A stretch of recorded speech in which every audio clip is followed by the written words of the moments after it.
तो आज हम करेंगे रीजनिंग के कुछ महत्वपूर्ण प्रश्नों को हल। दोस्तों ये प्रश्न गत वर्षों में एनएमएमएस परीक्षा में पूछे गए प्रश्न हैं और इन प्रश्नों के अभ्यास के माध्यम से आप अपनी परीक्षा की तैयारी को बेहतर कर सकते हो। तो आइए दोस्तों शुरू करते हैं आज का पहला प्रश्न। दोस्तों यहाँ पर प्रश्न संख्या 11 से 13 के लिए निर्देश दिए गए हैं कि निम्न प्रश्नों में एक अक्षर श्रेणी दी गई है जिसमें से एक पद लुप्त है जिसे प्रश्न सूचक से दर्शाया गया है और सही पद के क्रम को उत्तर पत्रक में दर्शाएं। तो दोस्तों आपको यहाँ पर प्रश्न संख्या 11 में एक सीरीज दिखाई दे रही होगी और दोस्तों ये अल्फ़ाबेट सीरीज है और यहाँ पर हमें अगला पद ज्ञात करना है। आपको प्रश्न चिन्ह दिखाई दे रहा होगा।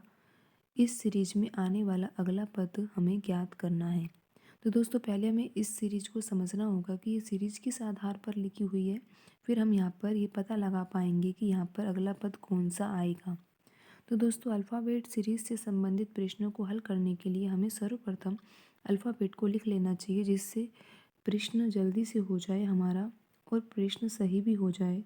तो दोस्तों अल्फ़ाबेट को आपको इस तरह से लिखना चाहिए ABCDEFGHIJKLM। दोस्तों एन आपको इसके नीचे ही लिखना है एग्ज़ाम में भी।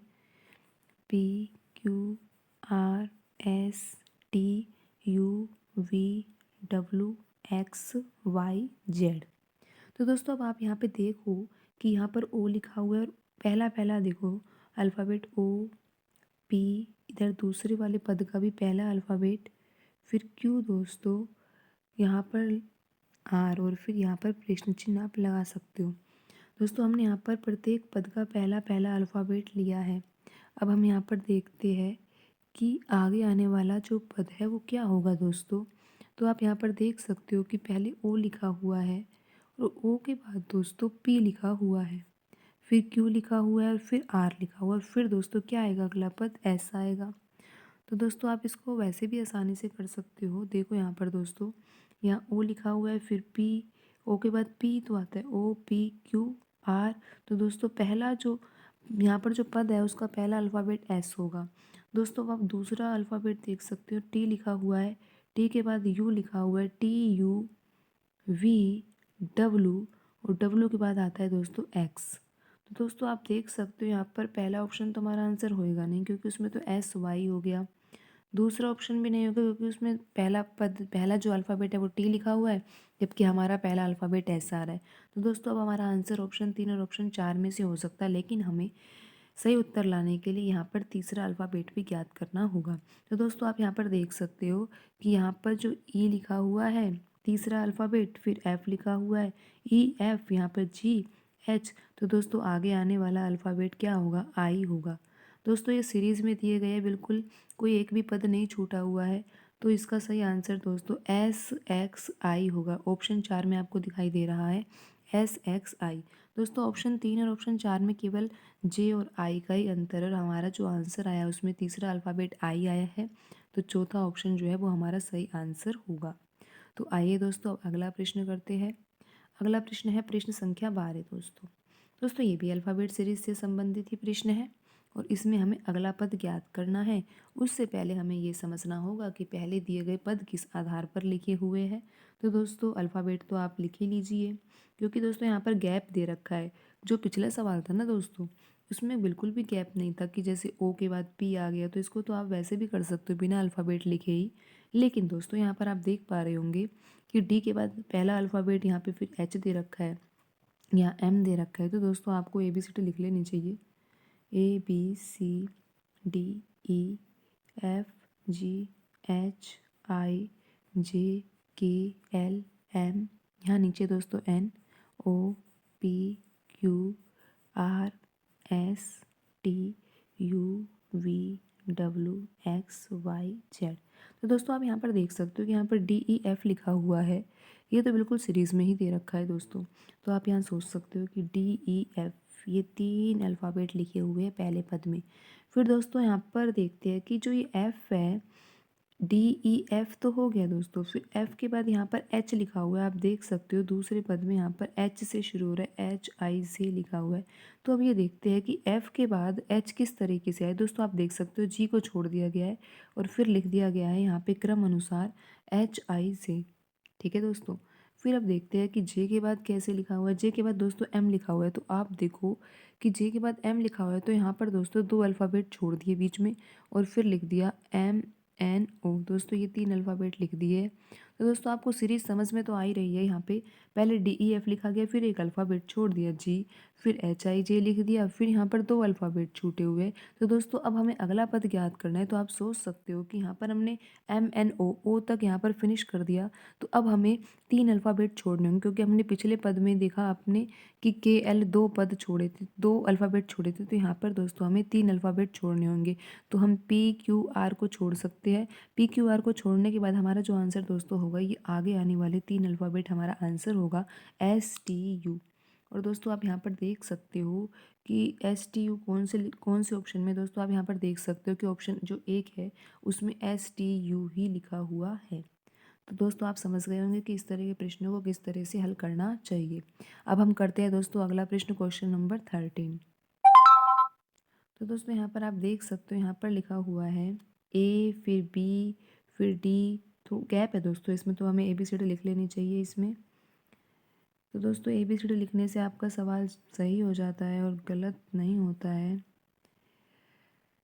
जे K L M N O P Q R S T U V W X Y Z.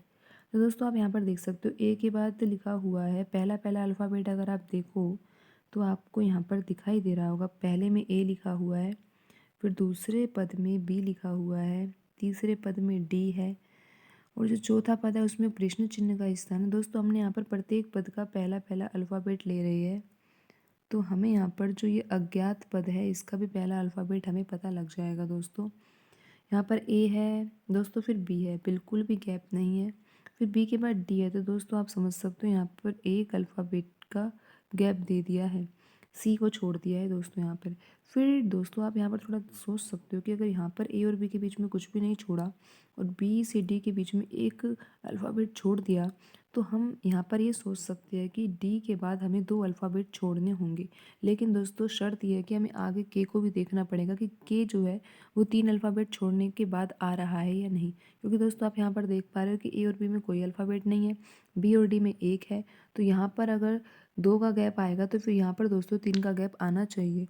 तो आप देख पा रहे हो कि यहाँ पर डी के बाद हमें दो अल्फ़ाबेट छोड़ने हैं। तो दोस्तों हमारा पहला जो यहाँ पर पद छूटा हुआ है उसका जो पहला अल्फ़ाबेट है वो जी आ गया। लेकिन दोस्तों हमें उत्तर की जांच करने के लिए ये देखना होगा कि जी के बाद के में भी तीन अल्फ़ाबेट का अंतर है या नहीं, क्योंकि यहाँ पर जीरो का अंतर था, यहाँ एक का। फिर अब हमने जी को ज्ञात किया दो अंतर के द्वारा, तो यहाँ पर देखेंगे कि जी के बाद तीन अंतर के बाद ही के आ रहा है क्या। दोस्तों बिल्कुल सही है, यहाँ पर तीन अंतर के बाद ही के आ रहा है। तो दोस्तों आप यहाँ पर देख सकते हो कि आपका जो पहला अल्फ़ाबेट है वो जी आएगा और चौथे ऑप्शन और दूसरे ऑप्शन में दोस्तों जी लिखा हुआ है और बाकी जो पहला तीसरा ऑप्शन है वो आपका आंसर नहीं होगा। तो दोस्तों अब हमें यहाँ पर दूसरा पद ज्ञात करना होगा कि दूसरा जो पद है, दूसरा अल्फ़ाबेट है दोस्तों वो क्या होगा।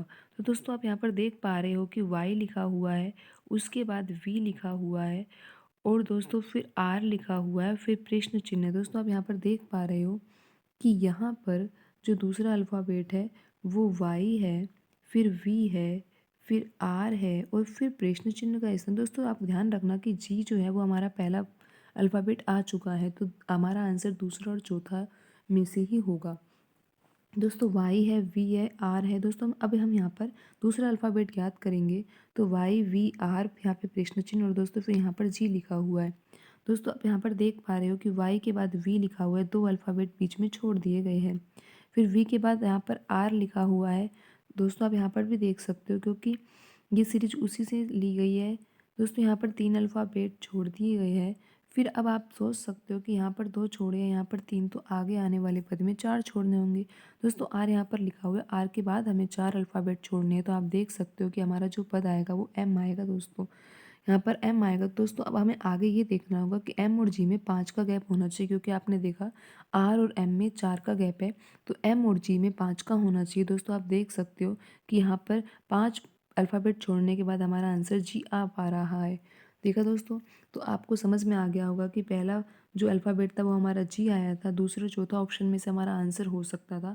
अब दूसरा अल्फ़ाबेट हमारा एम आ चुका है, तो दोस्तों तीसरा अल्फ़ाबेट ज्ञात करने की ज़रूरत नहीं है, क्योंकि यहाँ पर जो ऑप्शन 2 है उसमें जी और एम दे रखा है, ऑप्शन 4 में जी और एल दे रखा है, तो हमारा आंसर तो ऑप्शन 2 ही होगा।